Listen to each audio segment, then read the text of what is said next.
দোয়াটা সংক্ষিপ্ত আকারে বলে দেই। শুরু করলেন আয় আল্লাহ তাআলা, বিধায় আল্লাহ তাআলা জন্মের আগে আমার কাদের স্বামী দুজাহানের বাদশা বিমুল্লাহ জন্মের আগে তার বাবাকে হারিয়ে ফেলে 6 বছর বয়সে মাকে হারাইছে, 7 বছর বয়সে তার চাচার কাছে গেল, দাদার কাছে গেল, দাদা মুত্তালিব 8 বছর পর্যন্ত থাকলো, দাদা মুত্তালিব মারা গেল। তার চাচা 8 বছর বয়সে তার চাচা আবু তালিবের কাছে গিয়েছে। আবু তালিব বাড়িতে যা দেখা আবু তালিব না খেয়ে আছে। আল্লাহর নবী আমার বাড়ির স্বামী সে রাখালগিরি করল, 8 বছর থেকে রাখালগিরি করতে করতে 17 বছর পর্যন্ত রাখালগিরি করল। 18 বছর বয়সে আমি কি করলাম, আল্লাহর নবী যখন বয়স হয়ে গেল আমার কোম্পানিতে তাকে চাকরি দিয়ে দিলাম। এরপরে 24 বছর 9 মাস পর্যন্ত চাকরি করলেন। তাকে আমি শুধুমাত্র দেখলাম, তার চরিত্র দেখলাম, এমন তার চরিত্র দেখে আমি পাগল হয়ে গেলাম, দেওয়ানা হয়ে গেলাম। এক পর্যায়ে তাকে আমি বিবাহ বন্ধন আবদ্ধ হয়ে গেলাম 25 বছর বয়সে।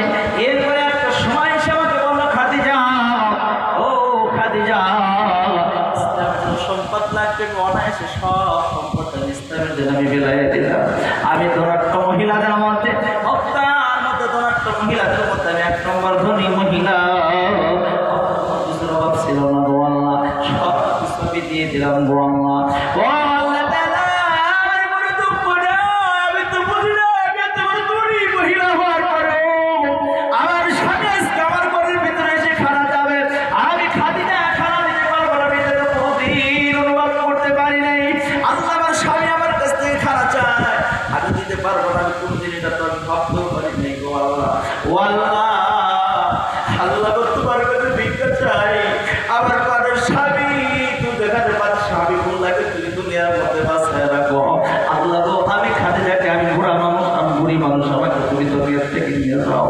আল্লাহ, তুমি আমার বাড়ির স্বামীকে হায়াত দাও, তিন দুনিয়া বাড়ির স্বামী বললাকে হায়াত দাও। আমি খাদিজাকে, আল্লাহ তুমি দুনিয়ার থেকে নিয়ে যাও, আমি খাদিজাকে তুমি দুনিয়ার থেকে নিয়ে যাও। ও বন্ধুরে, আমার ভাইরা, আমার আল্লাহর নবীও খাদিজাতুল কুবরা দোয়া শুনে আল্লাহর নবীও কান্দে, খাদিজাতুল কুবরাও কান্দে, আল্লাহর নবীও কান্দে, খাদিজাতুল কুবরাও কান্দে, আল্লাহর নবীও কান্দে, খাদিজাতুল কুবরাও কান্দে। কান্দে কান্দে একটা পর্যায়ে দুজন বেহুশ অবস্থা হয়ে যায়। আমার আল্লাহ তাকে জিবরাইলকে ডাক দিলেন, জিবরাইল যাও যাও, আমার দোস্ত হাবিবুল্লাহ কান্দে, আর খাদিজাও কান্দে, চোখের পানি ঠিক রাখতে পারে না। যা যা কোরআনের আয়াত লইয়া 67 নম্বর আয়াতের মাঝের অংশ তাড়াতাড়ি করে নাজিল করে জানায়া দাও। জিবরিল আর করলো না দেরি, লাউহে মাহফুজ থেকে কোরআনুল কারীমের বাকি অংশটুকু, মাঝখানের অংশটুকু এবার হাত নিয়ে হাজির হয়ে গেলেন। নবী গো, আপনি কাঁদবেন না, আপনি মাথা তুলুন।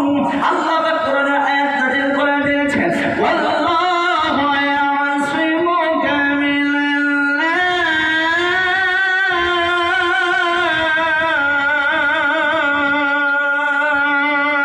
আল্লাহু আকবার। কোরআনুল কারীমের আয়াত নাজিল করে দিয়ে জানায় যে আল্লাহু ইয়াসিমুকা মিনাল্লাহ। নবী গো, আপনি কাঁদবেন না, খাদিজাতুল কুবরা কাঁদতে নিষেধ করেন। আল্লাহ কোরআন আয়াত নাজিল করে জানায় যে আল্লাহু ইয়াসিমুকা মিনাল্লাহ, পৃথিবীর মধ্যে কোনো মানুষ আপনাকে স্পর্শ করতে পারবে না। সুবহানাল্লাহ। একটু ঠিক করে খেয়াল করতে আগে এই আয়াতের অর্থ হচ্ছে আল্লাহু ইয়াসিমুকা মিনাল্লাহ। অবন্ধুগণ, বাকি আরেকটা অংশ আছে, কি বলবো না তো আপনাদের আজান বলে সব সম্ভব মানুষ বলে লা ইলাহা ইল্লাল্লাহ।